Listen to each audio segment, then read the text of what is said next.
So yeah, all right. Thanks everyone. Good evening. Thanks for joining. So I'm Shanika. In case I don't think I introduced myself at all, but in case for those that don't know me, I'm Shanika. I'm the current Atlanta chapter president for BDPA. And for those that are new to BDPA, because I definitely see a lot of new names. So BDPA is a nonprofit membership organization.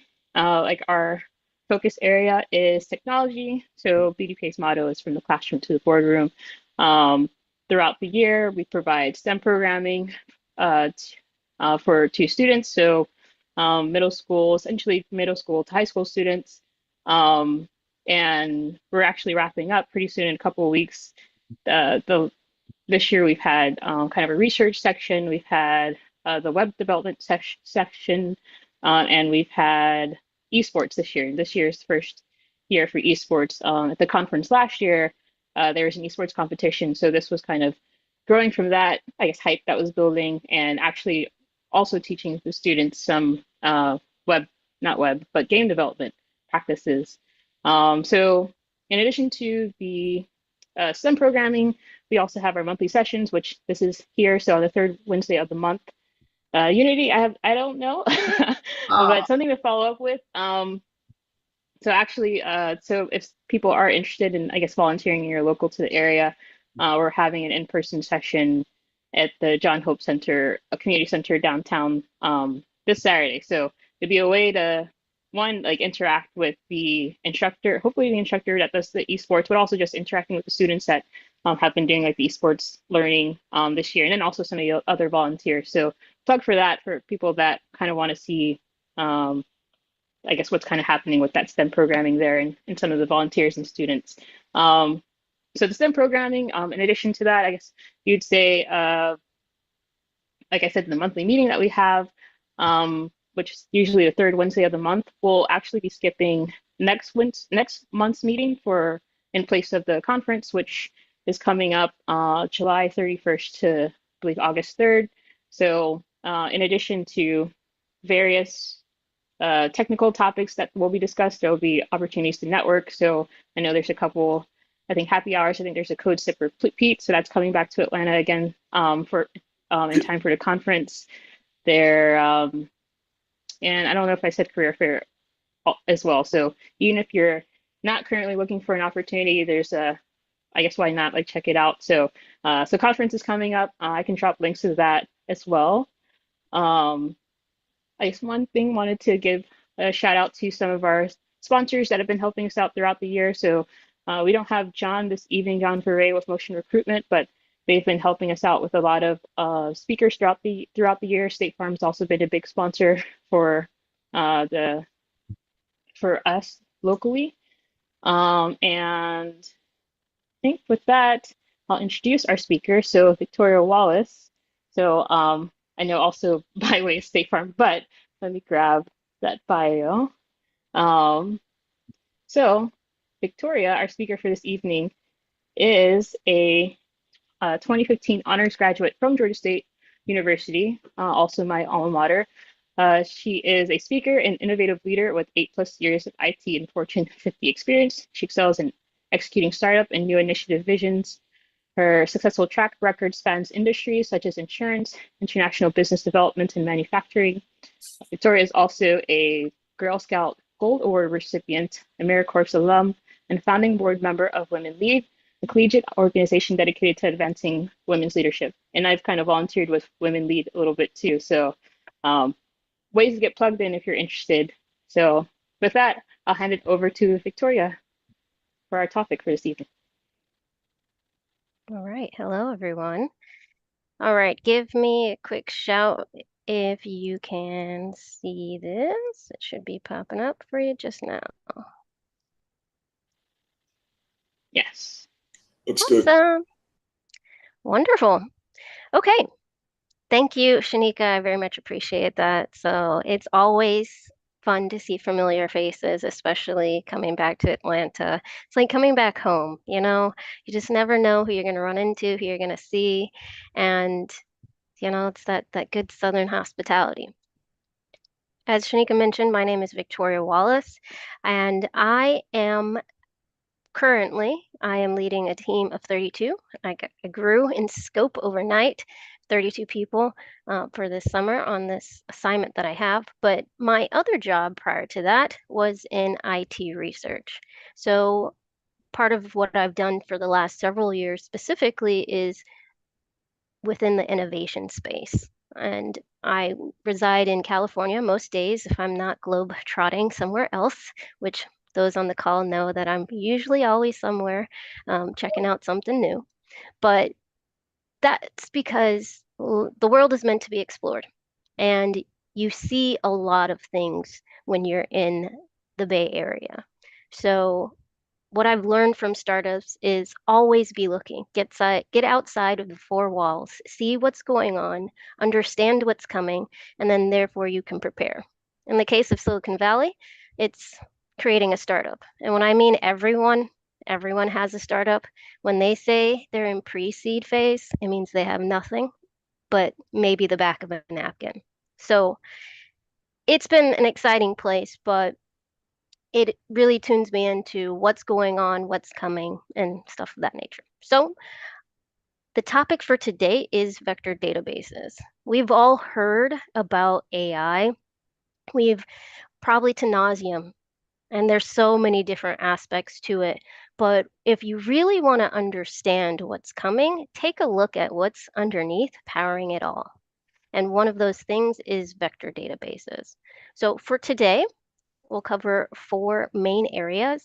Um, we'll start with the definition and history, you know, gotta always understand where you're coming from, as well as move into market insights. What can you expect? What are we seeing? Why do we know it's a trend? And what's the growth looking like? Now, any technology, especially one that is bursting in its exponential phase, comes with its challenges. But there are also many, many opportunities along with that. So, first things first, what is a vector database? So, a vector database is really essentially an ability to have database indices, but it specializes in storing unstructured, multidimensional data. And this is represented by a vector. Now, a vector is most commonly known in mathematics and physics. What really is a point on a three-dimensional plane. It can also be two-dimensional, but the cool thing about it being a vector database as opposed to just an indice is that you can do all of your traditional operations that you would normally do in a database. That's your create, read, update, delete, which is extremely important because it makes it really dynamic. And this is the foundation of which is powering the AI revolution, as we've so often heard.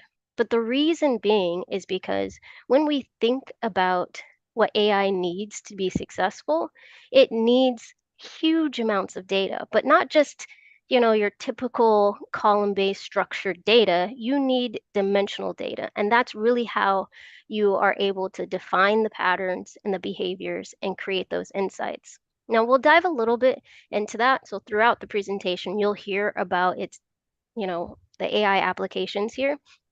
So I'm not going to go into too much detail there, but the main points is that a vector database is designed to store and query high dimensional vectors, which is crucial for things like machine learning and advanced analytics.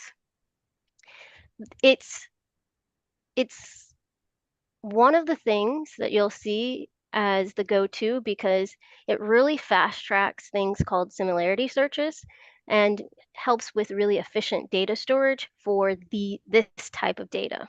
As we'll see a little bit later, it's not the thing for all types of data or situations, but it definitely is one for folks who are looking to gain insights into their data. Now, let's talk about how it compares to, what we might traditionally be more familiar with within the database space. So it's specialized in that it's specifically for vectors.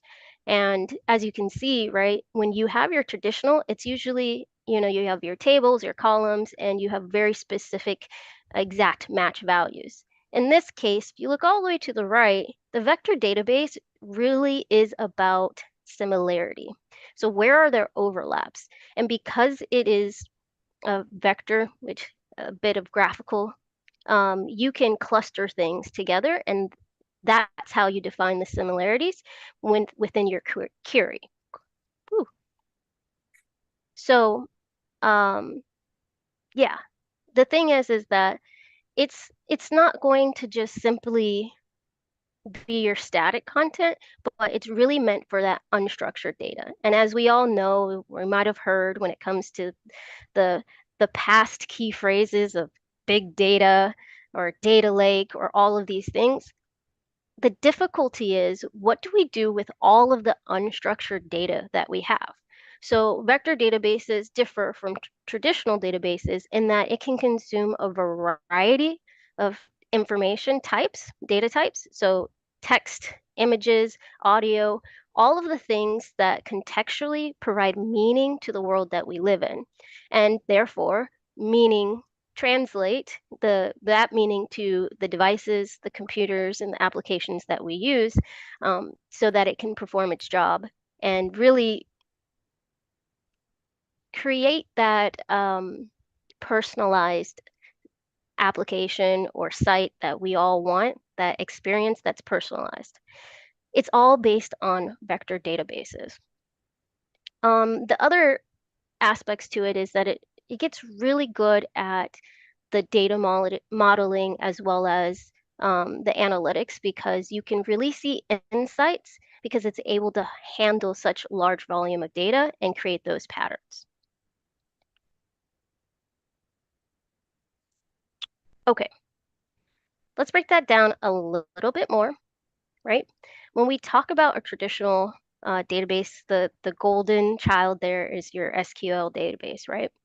And so when we think about those, it's just a slight paradigm shift. And I'm not saying that vector databases are going to be replacing traditional SQL databases, not at all. You'll actually see that depending on your use case, you should decide which route you want to go. You really want to use and look towards vector databases when you have a deep need for insights. Something like financial data or accountants, right? You're not going to need a vector database because you don't necessarily need those insights. You need to process a transaction. So that's where traditional methods really do come in play. But when it comes to being able to harness the full power of all the data that we're constantly creating, that's where you want to look towards vector databases. All right. Any questions or thoughts so far? Show of hands or drop it in the chat actually. Um, how many of y'all were familiar with vector databases before the call? Or come off mute? Okay, we've got one. Yes. Uh-oh. Y'all are sleeping. Okay, got two. Yes. Yes, I am definitely a high energy person, so you're gonna get that So too. It's not just a talking head conversation. I do have a question, Victoria. Really Hmm. quickly. So what's kind of the difference between like a vector database and like maybe like a graphical database? Um, they're similar in that you can visualize from vectors, and because a vector is a point within a 3D plane, that's how you can create the visualization. I don't actually have that much depth into graphical Okay. databases, but my guess is that they are similar because more similar than your base SQL tabular database because of they're both dynamic and able to create those visualizations for that pattern recognition. Okay. Oh, nice. Okay. Introduction. Okay, cool.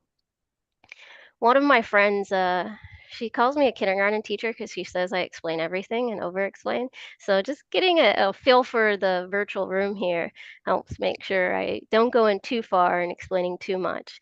Um, I am a researcher, but I am not necessarily a practitioner of this. And so I think this is where the two can come together in great harmony because I know a lot of folks here probably are practitioners, maybe database administrators, data scientists, data engineers, etc. And so I'd be really curious to understand your perspective on all of this as well, because it's one thing to talk about what something is and where it's going and what it's doing and just, you know, how you might approach it. But it's definitely another thing when you are in the weeds and you are trying to implement it, right? Mhm. Awesome. Thanks, Edwin. So let's break that down a little bit in terms of the differences between the two, um, just to ground us a little bit more. So one of the benefits really is the flexibility in modeling that comes with vector databases. So your traditional SQL database is really, like I mentioned, those tabs, columns, etc. So it does really well at managing high volumes of structured data. But all of our world or our insights or different things aren't always structured. And so that's the big difference. Oops. That's the big difference between the two here, is that a vector database is really ideal for anything that handles those like deep insights, those things that are, let's call them squishy, right? Like likes, dislikes, preferences, sentiment analysis, those kinds of things. Um, and you don't really need a predefined schema. And so that's the other aspect when it comes to SQL is that, or even if you want to, if even if you use, for instance, indices as opposed to a database when it comes to vectors, you really have to recast all the indices. And so that's why the database aspect is really the next evolution of vector because it allows you to do a lot more and a lot more than like you're traditional used to. So when we think about what the different two are designed for, you're going to do stuff like similarity searches on images and documents and different things like that. But when you do that in a traditional database, you really aren't going to get anything back unless you have that keyword or that key value. But with vector databases, you can be close because it uses a technique called approximate nearest neighbor or ANN. And so it can find you something. It's as close to that. And so that can produce better results, even if you don't know exactly what you're looking for. The best, I think, use case, or, we've all used this before, is think about Google. Google has been using things like vector databases and similarity searches since pretty much their start. And it's exactly like that. It's going to return results that are similar to what you asked for, but it didn't necessarily have to be the exact thing, the exact phrasing. You no longer have to be in a library like a librarian and typing in the exact words and phrases that you're looking for. Now, when it comes to scaling, um, right? And this is particularly with the high dimensional data. It's not necessarily just the volume of data, but things that have multiple points to it or dimensions. That's really where vector databases excel because if you think about, let's translate that into a movie, all the characteristics that you can think about for a movie. Let's say how long it is, what about the parental guidance? Whether it's a comedy or if it's a rom-com or whatever it is, you can define it on so many different factors, but you're still talking about one single movie, right? And that's what a vector database does is it essentially you have a vector for each of those characteristics or dimensions in this case, and that defines one movie. And then you can do that over and over and over again. And the things that are similar, the movies that are all rom-coms, are likely to show up or be clustered together. So um, that's kind of the main points of difference between the two. Okay, now let's talk about where this all came from, to give us a foundation of why it matters and why it's important. So I mentioned that when it comes to vectors, really they're based in mathematics, but they really are allowed to they're allowing computers to essentially process information.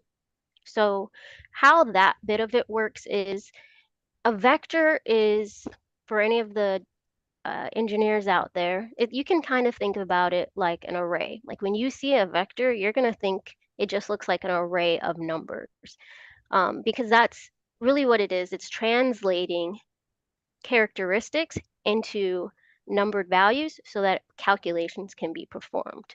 And so that's really a lot of where the history comes from when it comes to vector databases, is it comes from the need to be able to do that at scale with things that have a lot of dimensions.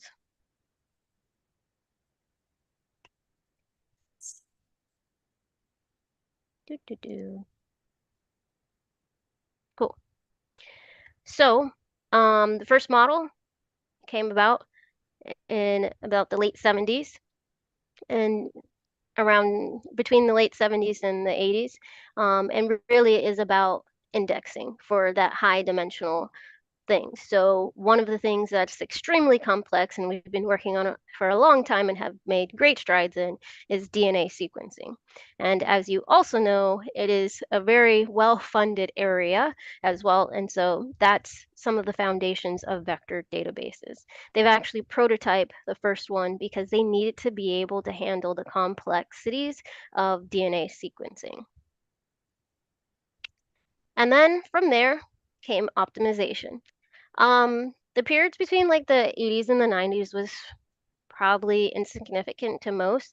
Most people wouldn't even, most people don't credit the timeline in history for vector databases as far back as this. Typically, what you're going to see are those later years, um, because optimization, research, things that weren't really like heavy on the consumer side or really big in the market. But you start to see uses in some of the early AI applications like natural language processing. And the reason being is because when you think about how natural language processing works, it's completely based on predicting what the next word is going to be in the sequence, right? And when it comes to being able to predict, that's all based on patterns. And when you have something like a vector database that has clustering where you can really derive those deep patterns within the data, then you can start to predict better.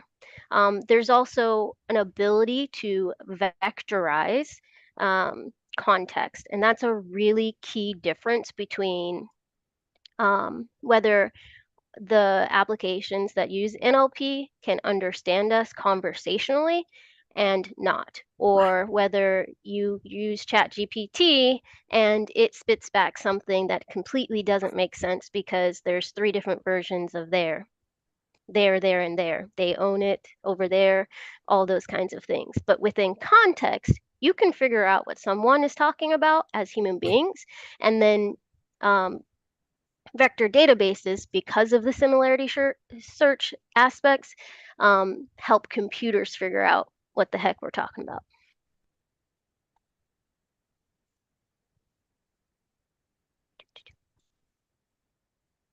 So this next realm is pretty much the one that most people credit as the founding bits of vector database. It's the early 2000s um, to mid and to present day as well. So it actually, there was a lot of great strides that were made in the early 2000s out of UC Berkeley, because began designing the database specifically to store and to query high dimensional vectors. So it wasn't just about indexing it and improving it. It was about being able to pull insights from the database using high dimensional vectors. You also start to see some of your first commercial um, releases for vector databases. And because of things being released on the market and being commercially available, that's usually when other people outside of academia and people who are deep tech start to pay attention. So by the 2010, there was a company called VectorWise that really was the first go out in the market. That was acquired later, just 1 year later, by another company. And so that's a good example in terms of how how this application really is doing in the marketplace because someone wanted to buy it up immediately. The other aspects that come into play is that it started being used for an expanded use case. So it wasn't just the fact that we're searching or being able to make recommendations because we can say something is similar to another something. So recommendations being Netflix is an example of an application. Netflix uses vector databases because it knows that you watch this show, you watch that show, and you watch a third show, but these shows are all very similar to each other. And so, therefore, I'm going to recommend this fourth show that you've never even heard of, but I guarantee you're going to like it because it's similar to all the other ones you watched. So, that's how it was used initially, as that similarity. But now we start to get into other uses like computer vision, and really being able to use it to translate what we're seeing in the real world, like cat, dog, etc., and vectorize it, the different characteristics. Is it a brown cat? Is it a black cat? Is it, a fluffy dog? And all of those characteristics can have a vector point in them. And so that's what helps in computer vision be able to identify what a computer is seeing because it translates that image, it translates the things that it's seeing into vectors, and vectors can then therefore be computed. So, in other words, we have expanded use for vector databases. Okay, and then we really have an explosion here into more of the AI realm. So this is that relationship that I was talking about between vector databases and AI. So one of the things that kind of correlates to this in terms of timeline and the advancement of AI is neural networks, for example. Neural networks require a lot of machine learning, a lot of deep learning, and vector databases can help in those aspects because it can really allow those patterns and those insights or those and from those parameters to be stored and easily accessed within machine and deep learning. So with that, you see additional uses like in autonomous systems. So being able to take that computer vision, being able to take graphical information, being able to learn from all of that so that you can continue to advance the technology with machine learning. And that's where you see a lot of that gain traction.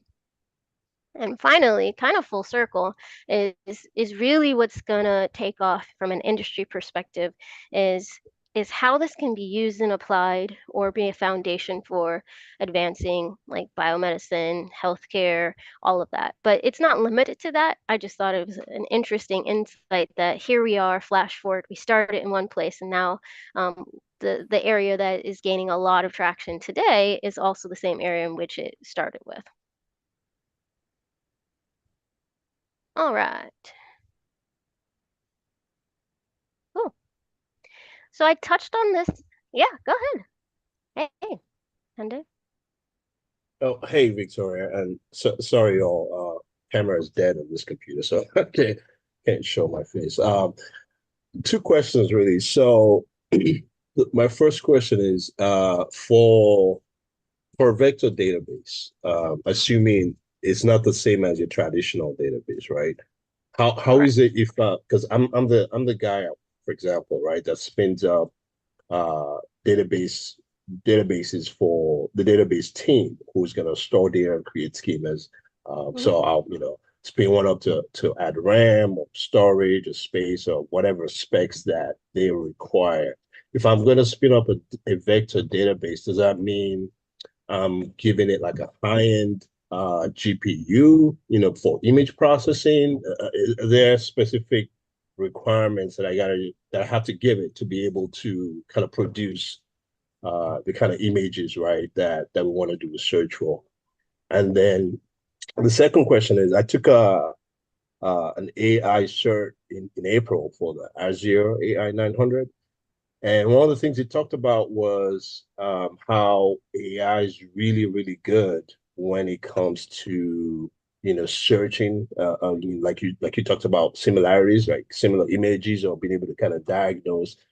So the first test case that came to my mind is radiology, right? People who do scans and how they're able to scan in high resolution and look at a patient's, medical, something medical related, I'll be able to determine that. So are they using vector databases in those kind of applications? Would that be like a real life example application of a use of a vector database, or what do you think? Yes. So I'll answer the first question. There are specific things that you need when it comes to like implementing vector databases. And so great call out there. You mentioned graphical processing units or GPUs, which is a piece of hardware that has much greater compute power and it does work very well hand in hand with vector databases. Um, a lot of AI just in general can be run off of CPUs or GPUs, but your um, like the latency, the resources, all of that aren't going to be as efficient. And so with something like a vector database, you would want to have some of that hardware that makes things way more efficient. And at some point in time, I'm going to think that it's any older hardware is going to be obsolete because it's just not going to be able to keep up with the amount of compute and processing that you need to do for some of these systems, including vector databases. We'll talk about a little bit later about some of the challenges with it, and then that gets into a little bit more technical specs and just different considerations that you want to think of, not necessarily just in terms of hardware, but even in terms of how you might want to go about in setting it up and which one, and some different considerations that you're going to need to account for, because much like we're seeing with things in the AI space, is that um, like even from a sustainability standpoint, you need a lot more electricity, which means you need a lot more cooling systems, a lot more advanced cooling systems.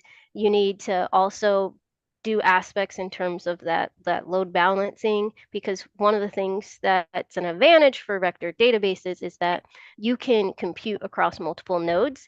And so you just got to be able to manage all of those things, and both from a sustainability standpoint and a health of your system standpoint, all that good stuff. So great question there. In terms of your second question, mhm, shoot, No, I was just saying thanks for that. Go ahead. yeah, yeah. In terms of your second question, yeah, specifically, I can't remember, I can't recall if I seen like the use for X-rays, but given the fact that you can vectorize images, I would assume that you could do the same thing with X-rays.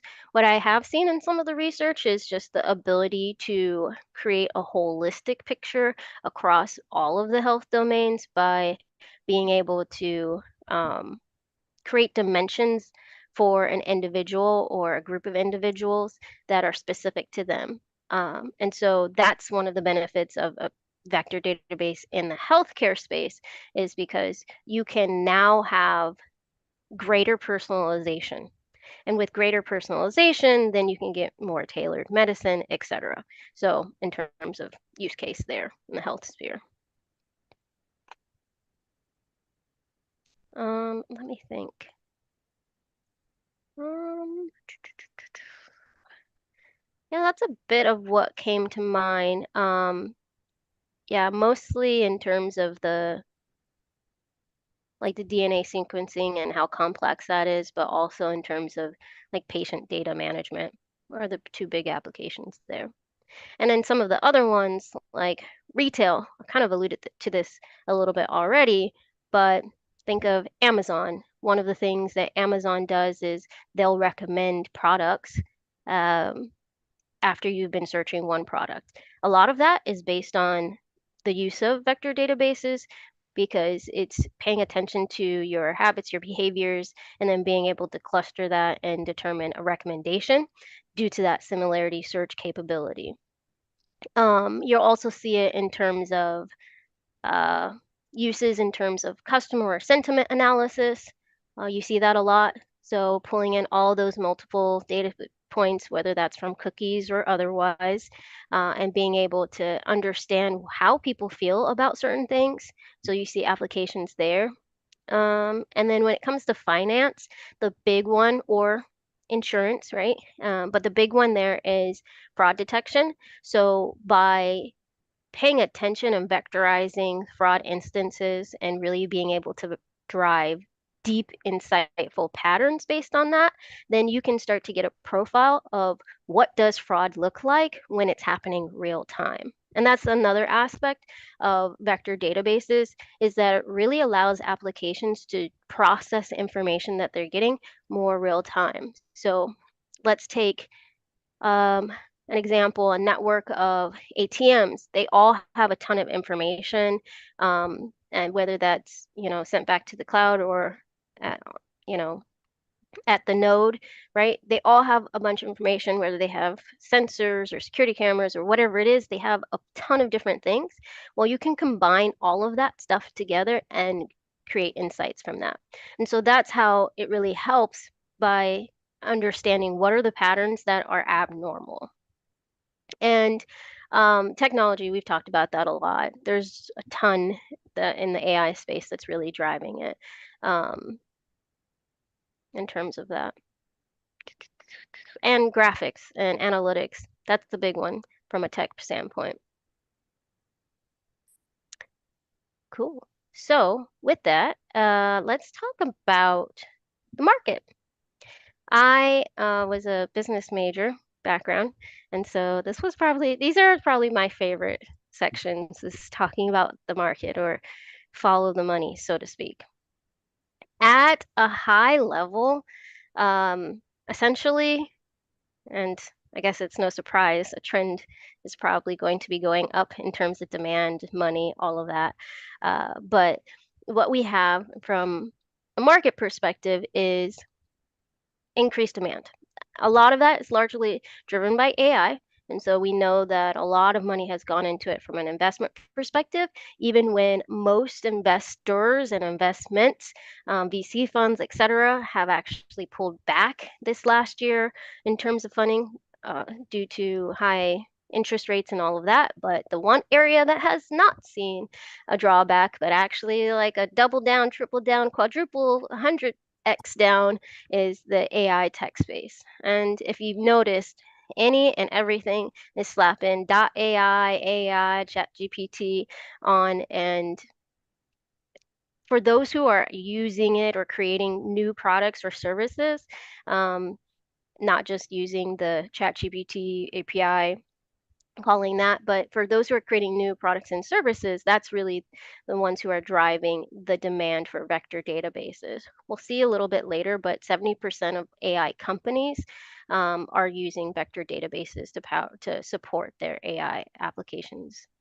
So all said, um, the other aspect of it is that need for advanced search, insights, sentiment, and real-time data processing. One of the things that we're seeing from a consumer perspective is people want things personalized. People want things that are meaningful to them. They don't want to just be treated like another number or person.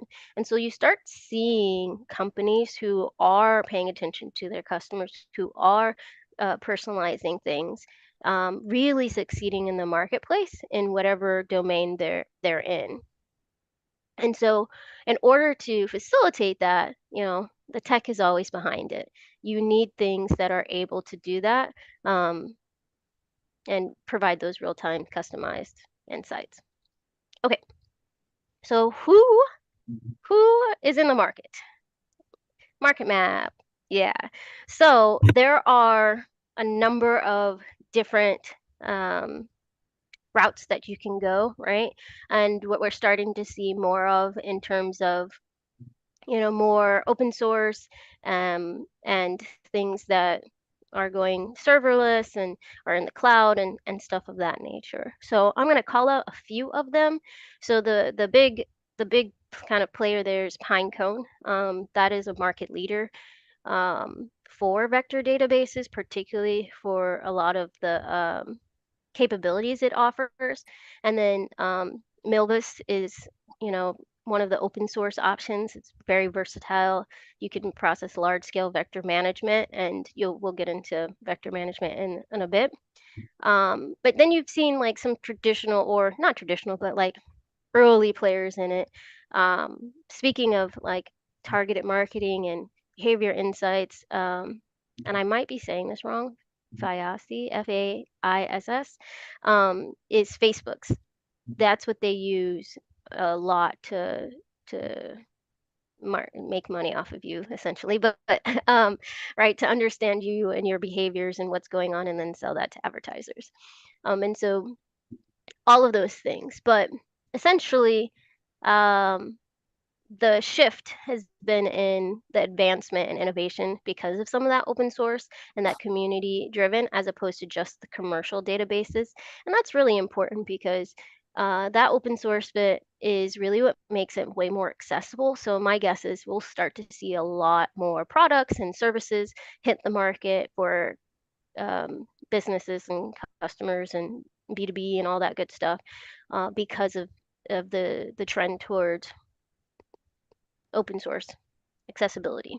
Um, and just a few examples in terms of like companies that you see here. So in 2023, Quadrant introduced a cloud platform, which was open source, and it really streamlined the scalability and accessibility. And so it simplified basically being able to utilize it for other users and being able to access it within cloud environments, because as we know, you want to be able to compute where you are, whether that's on the node or the edge or in the cloud. So you want to be able to have things that are where you are. And so it also helps in terms of the ability to increase uh, the the size of the data sets that are analyzed. Oh, one other major player, if you want to take note, is MongoDB. That's a big one for this area as well. Okay, still awake? Awesome. Yep, yep. Money. Yeah. All right. So, from a global perspective, right? It's growing. So in 2022, 2023, it was about that 1.3 and 1 to 1.5, as you see there, in terms of the total market, in terms of the value for it globally. I will say that the US is a geographic leader in terms of its use for vector databases, so that's always good, I guess, for us. Um, there are other countries as well, but we are a geographic leader. And it's expected to grow. So it's growing about 23% by 2028, 2030.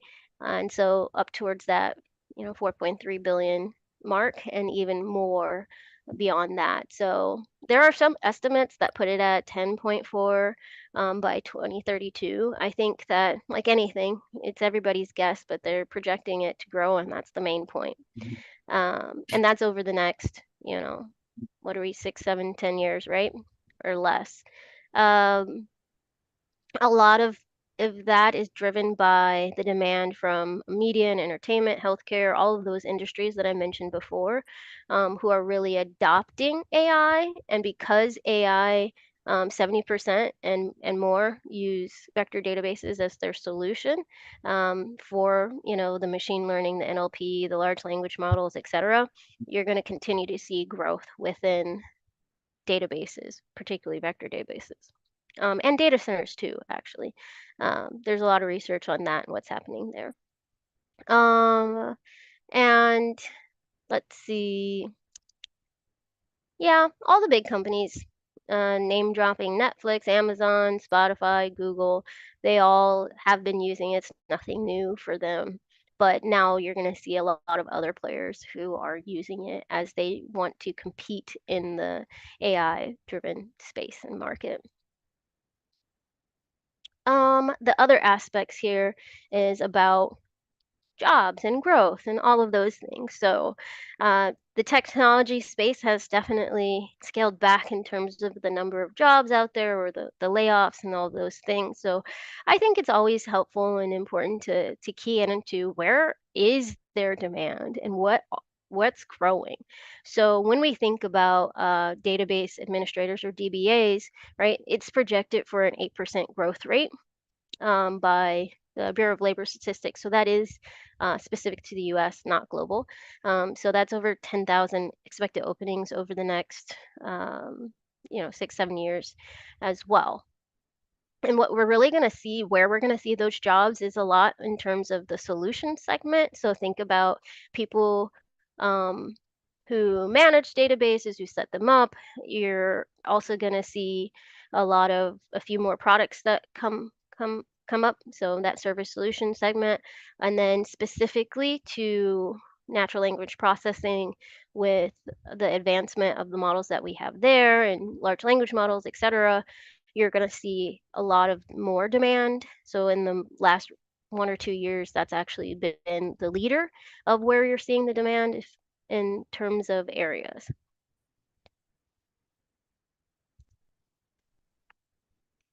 Cool. So that was a lot, but here it is simply. It's growing, and it's growing in terms of use, but also investment, and that it will continue to grow, driven by AI. And then, as mentioned, those leaders in the market, Pinecone, Milvus, and MangoDB, are all ones to watch if you are into that, and also if you're looking for vendors and things to assess.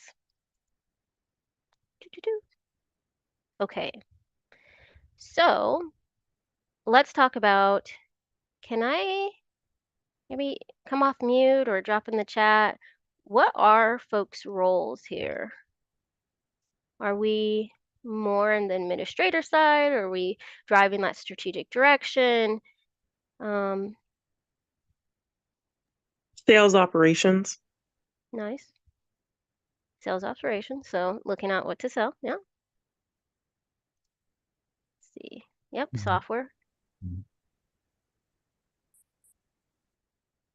Only 2 folks, huh? UX designer.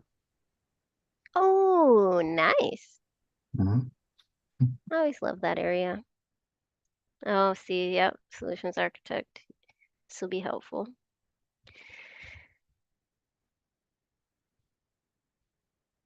Oh, okay, good. So these are all, every single one of these roles, this will all apply to you. And so this is good and it's helpful to understand. There's a lot in the technical documentation from a engineer developer perspective on what's needed for this, especially because in order to create like vector databases are literally that, vectors. So you have to translate your data into vectors and you have to vectorize it. So you typically will do that through an API to vectorize it, and all of that stuff. So it applies from an engineering perspective, but also when you think about what does this overall look like, a lot of those roles you'll key into that. So one thing to note, I always like to note is, yep, see if Philip, is cost, right? So from a cost perspective, um, it's not necessarily, it's kind of cost prohibitive if you're thinking like a startup, if you don't use some of those cloud-based solutions that you can kind of opt into. But if from a like proprietary on-prem type thing. It's kind of cost prohibitive in that from those players, particularly because you have a lot of dimensions when it comes to data. So um, creating those vector embeddings in those dimensions is going to scale up. And with that, it's a lot more to manage. And then also from a compute standpoint, you'll also get like a lot of zero values. And so you have to be able to manage that and condense that down and all of that in order to manage the query efficiently. And then from a maintenance standpoint, you do have pretty high maintenance costs. Most of vectors are large dimensions. So anything under, I think it's like 1,000 is considered extremely small. But even if you just think about if you were to sit in your room and to describe all of the things that you can see and the colors, the size, the texture, everything, that's just a small snippet of how many dimensions something can have. So imagine that for every single thing that was ever done on the internet. It's a lot. So when considering your go or no go decisions, um, those are some of the things that you want to keep in mind is in terms of cost and whether you really need a vector database for your use case. Okay, so challenges. Uh, when it comes to challenges for boop, boop, boop, boop. When it comes to challenges in this space, there are a number of them, but they can all be worked through, right?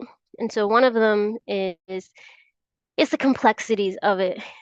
So vector databases do have a lot of advantages for high dimensional data, but they're a little bit more complex to manage in terms of some of the things in terms of data size and storage requirements because I mentioned there's thousands, hundreds of thousands of dimensions on any particular thing to describe it, then that can result in a really large storage requirements. And so back to the earlier question, right? Like what kind of hardware and different things do I need to be able to implement a vector database? Well, you need a lot of storages, a lot more than you would traditionally need in other databases.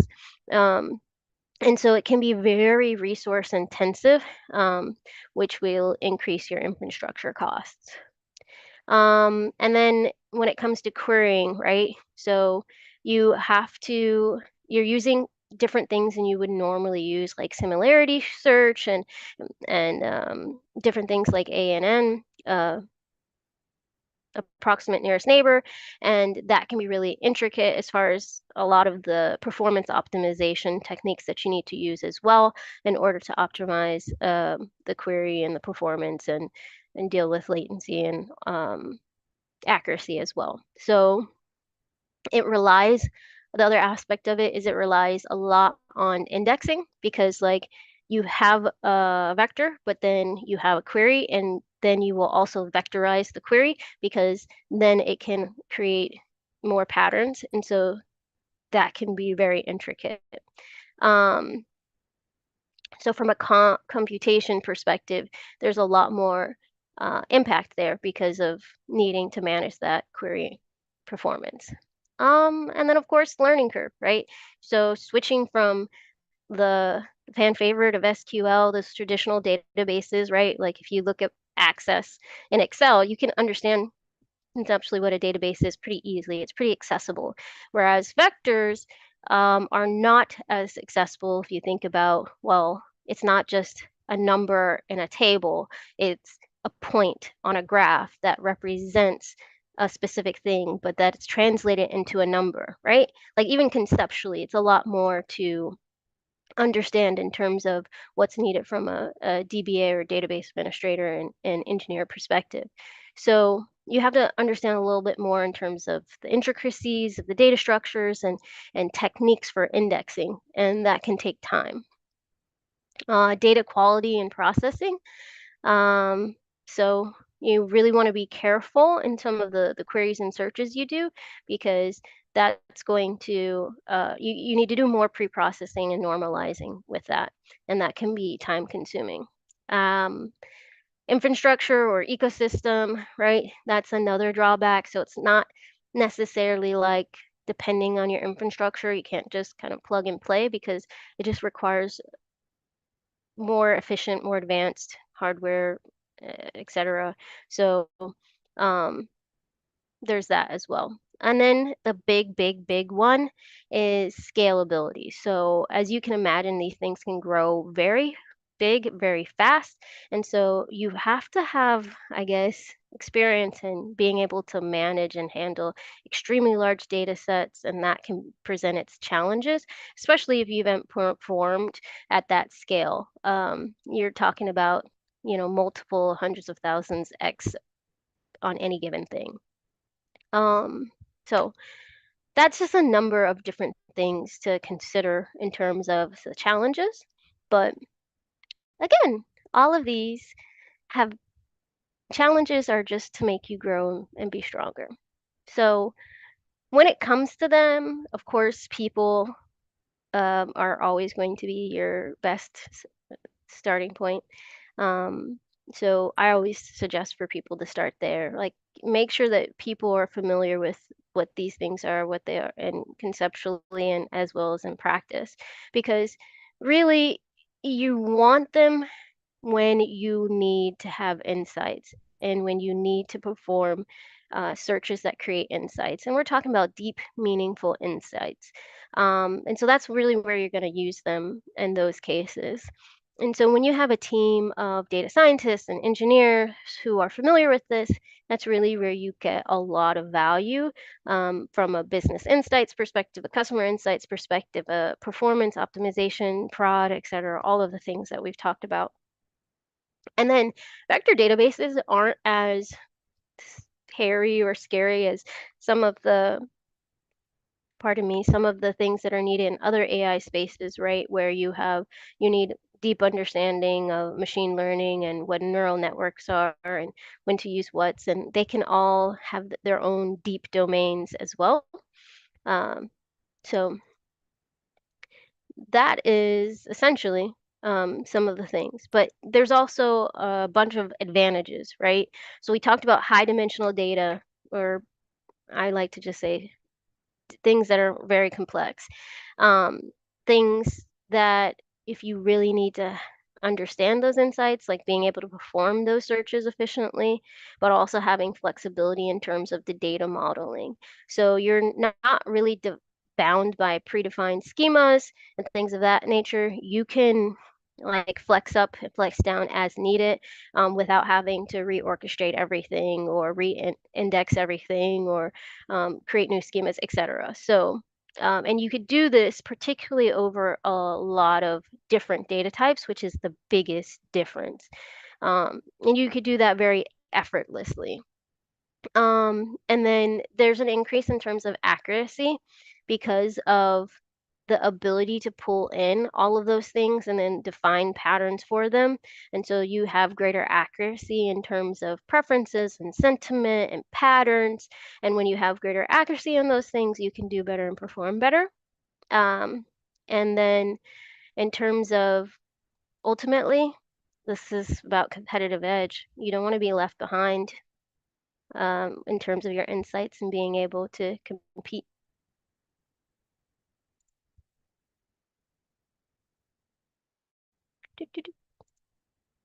Uh-oh, too fast. There we go. So, skills.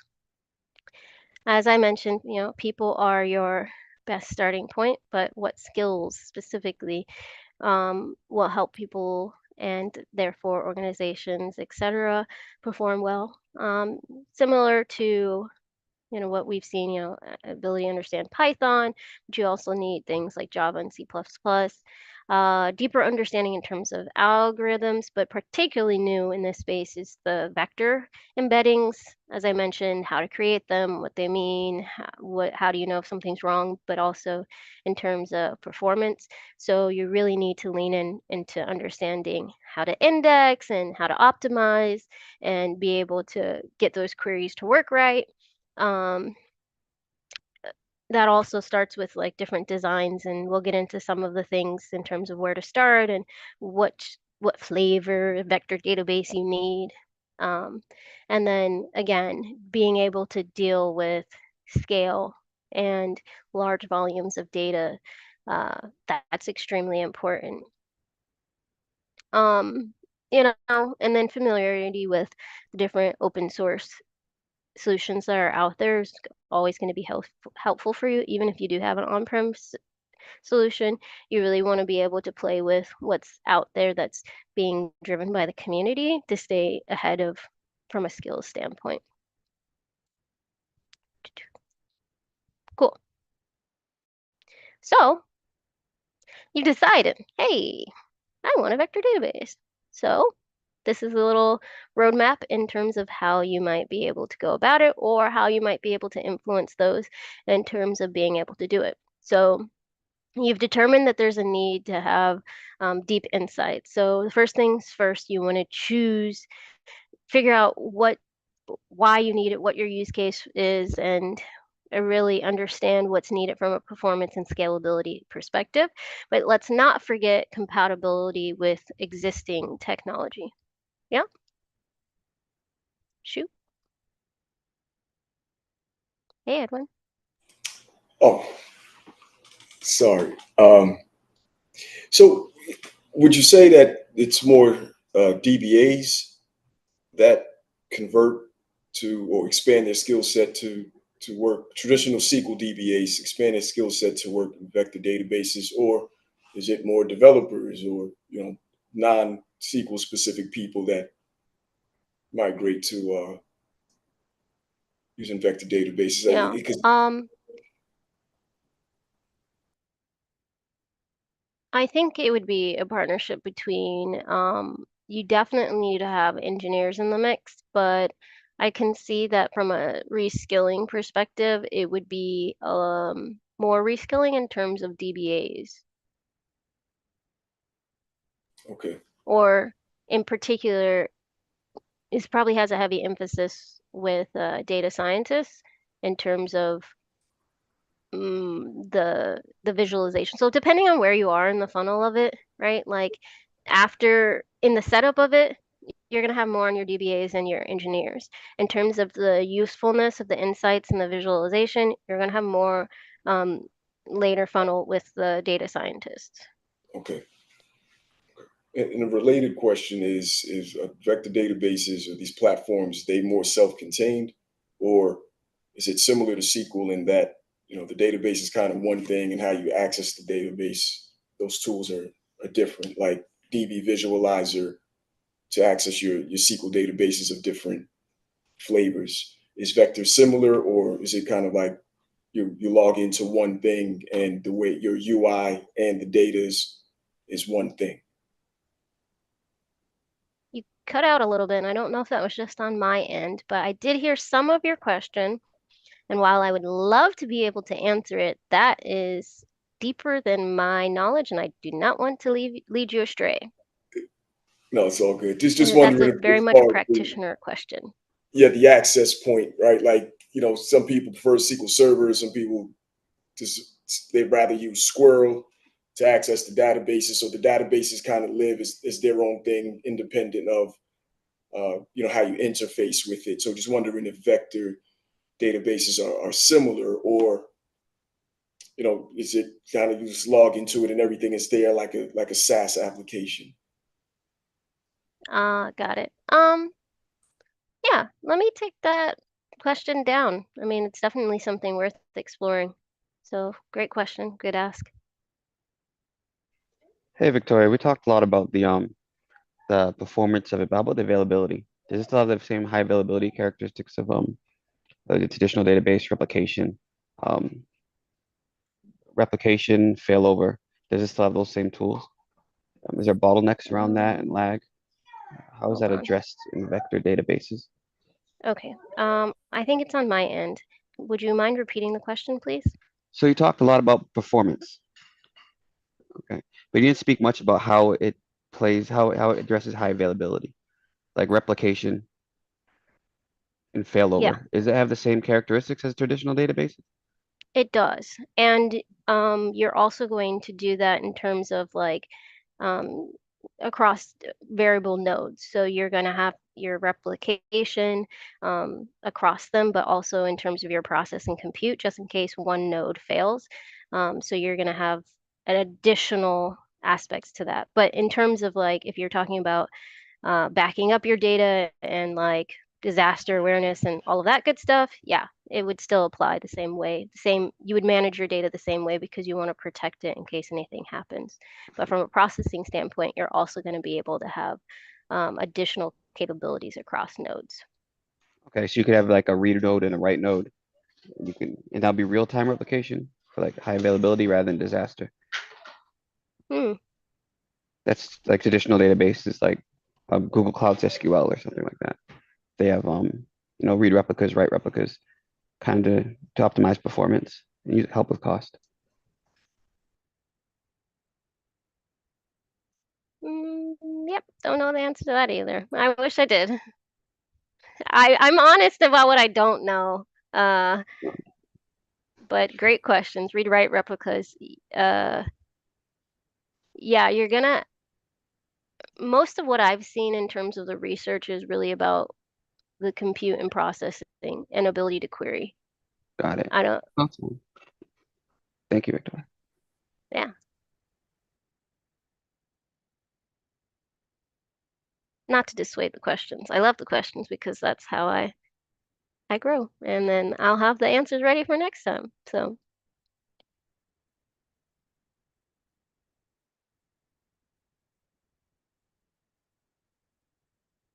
nice.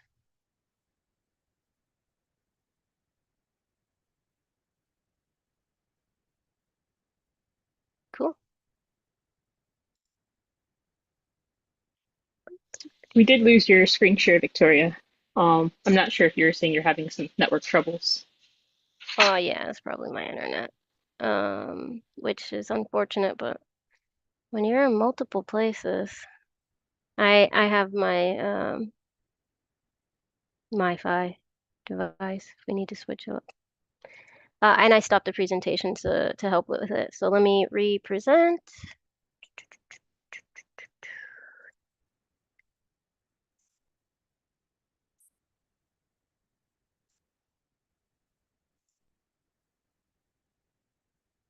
There we go. How about now? Yep, it's back. I can see it. Awesome. Um, cool. Okay, so in terms of, I think we were on type. So for two, right? In terms of that, there are different like providers that are better than not. Like for example, Milvus is great for rapid prototyping and local development, and so it's a much more lightweight solution, and it integrates easier with different environments like Google Colab and Jupyter Notebook and things of that nature. So um, you can look towards that. But it also is great for if you just have a smaller scale or single instance that you want to work with there as opposed to some of the bigger ones. And then when it comes to right, some of your configuration, just at a high level, I mean, obviously take a look at the documentation and the tutorials, but that's going to be extremely important in terms of familiarizing and just being able to pull out what you need in terms of package managers. And then again, from a skill standpoint, like you're going to really be into a lot of Python-based systems. So um, that's kind of what you need, especially when it comes to figuring out storage, but also indexing. So a big part of what helps successful vector databases is that indexing piece. From and then you get it more into, and this kind of answers the questions in terms of, well, who is this for, when it comes to upskilling, like who is this for more? So when it comes to vectorizing the data, that's really where you're going to be more on the engineering side for that, because you're going to want to im import your data, yes, but then you also need to vectorize it, and you're typically going to do that through, a few APIs and or I guess the command line if you really need to streamline that. And then you need to set it up to make it more autonomous, especially for a lot of that real-time processing and things of that nature. And so you really want to think through things like that. But the other aspect of is in terms of its complexity, right? You want to take a look at your tech stack, and you can consider, like I've seen in the research, um, just essentially if you want to go a cloud provider and simplify it, then that's an option too. Um, but then also for your pipelines and things. So again, all of these things are related to more on the engineer side of things in order to really get those vector embeddings in place. And then in terms of uh, we think about data science, later in the funnel, you're talking more in terms of the querying and really what do you need to do to define similar vectors and execute your operations and things of that nature. And so some of the cloud providers can actually simplify this more for you with ready-made built-in pipelines that automatically handle the vector transformations. So that's always good. And then you really want to make sure you're fine tuning the system and different things for your needs.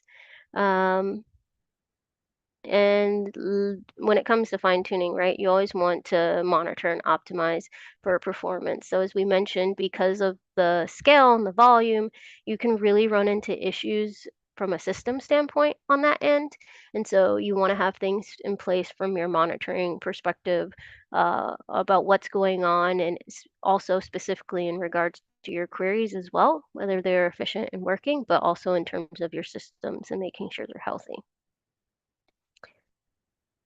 And with that, essentially, the gist is, yay, vector databases.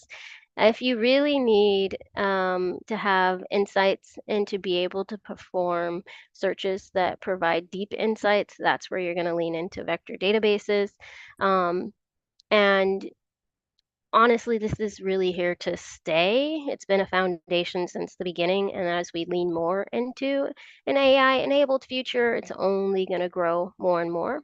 And so um, I think it's always helpful and important to pay attention to where the puck is going when it comes to tech, so that we can always prepare ourselves for what the future looks like and gain those skills and awareness of what's coming. So I appreciate y'all for coming to my TED Talk. No, just kidding. One day. Are there actually, let's do this in the chat, because this will be helpful. I have a couple questions for you all. What did you wish I covered that you didn't hear?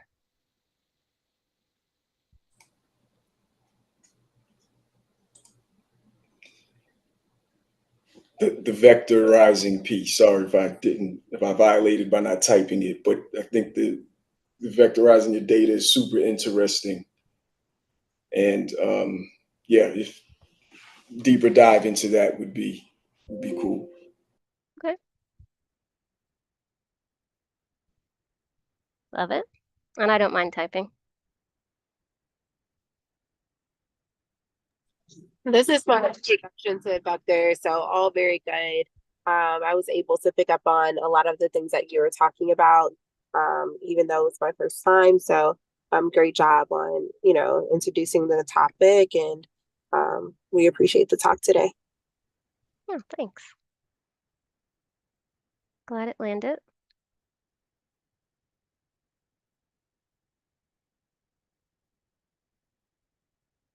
Okay, nice. Love that. Interactions, software specifically. Okay. I think that question similar to Edwin's question about who we're going to use. So,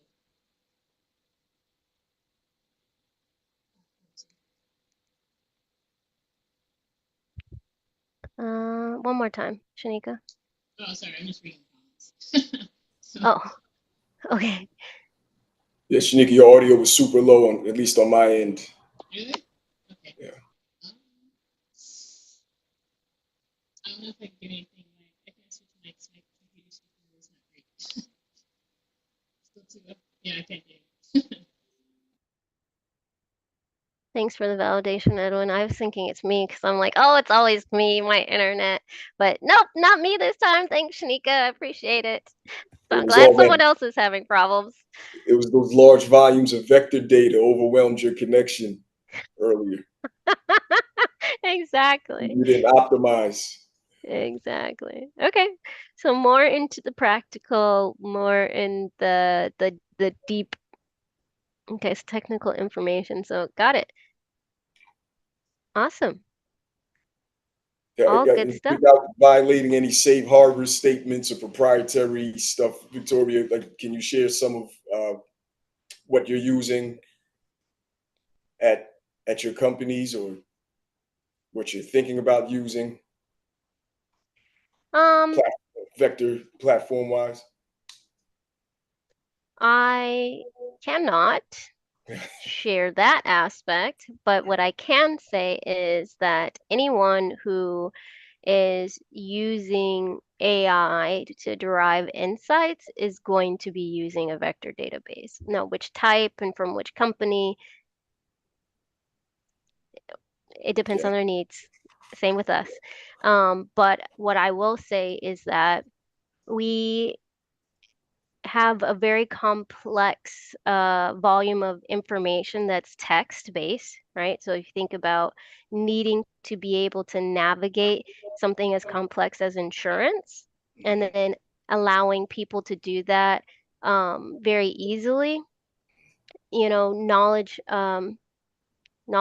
bases, like there's lots of tools that create knowledge bases, but this is one instance in which you can enhance that. Because imagine being on a call, you work in a call center, for example, and you have a customer that you're working with, but you don't know the answer to their question. You have to, on the back end, be able to have tools that help you answer their question, and you need to have that as quickly as possible, and you need it to be accurate. right, So that's an example of how a vector database can help, because it really allows you to find information that's most similar without having the exact, um, right. like, let's say, policy instance or aspect of the policy, for example. Yeah, yeah. I mean, it works more like the way humans work, where we can approximate as opposed to having to find an exact match each time. Yeah. Yeah, so I don't need to know the exact name of the policy, for example. I could just say, what is that thing? If I ask a question to you, what is that thing when someone gets in a crash? What is that called? What do I need to file? And Hmm. then you'll be like, oh, claim, right? Right, right. Yep. Yep. So sentiment analysis for all the omni-channel stuff that's going on now, right? Even the chat bots. Yeah. Yeah. Yeah, Good. there is that as well, for this use case too. So our algorithms, that you might have covered this, but it's, I think I'm picking up that algorithms would be better served by vector. Well, it depends on what the algorithms are doing, but let's say Netflix better served by vector DBs for their suggestion engine than would be traditional SQL. Yes, because one of the things when we think about, like, algorithms are tools for, like, deep learning, for example. And one of the things that helps deep learning is being able to understand the patterns that came before it in the context and be able to do that quickly and from a computation perspective. So think about an example, in neural networks, you have a ton of parameters and you kind of have to for lack, I mean, it is a guess. Like it's your best guess when you're training a model until you get the right parameters and all of that good stuff. But once you do, you need to be able to take all of that learning and you're doing it at scale with a ton of training data, millions and millions. And so then you need to be able to, I guess, summarize that down, and you can do that in terms of a vector. So you have that vector gets created, and then therefore your not algorithms, but your like deep learnings, your all of those models, those models will then call upon that vector, and then they will be able to get that information. And one thing I didn't share is that vectors can be are really powerful in terms of the metadata. So you can query and learn from and derive patterns even from the metadata, which is super helpful, especially when it comes to like those machine learning models. Right, right. Yep. So inferences are now onboarded as a data source. So all of the I/O of having to get exact things, yeah, it's clicking. This was good. I appreciate this. Yeah, awesome. Well, I will hand it over to you, Shanika, and thank you all for the questions. And um, this is great. Cool. Thank you. I don't know if I'm any louder, but hopefully you all can hear like a whisper or something. But yeah, thanks again, Victoria, for joining us this evening. Yeah, definitely enlightening for sure. And again, feel free to connect with BDPA, BDPA Atlanta as well. Conference is coming up at the end of the month. And if you're interested in volunteering with the Atlanta chapter, feel free to connect with me as well. So thanks everyone for your evening and take care. Hopefully see you soon. Thanks, Shanika. Thanks everyone. Thank you, Later. Shanika. Thank you, Victoria.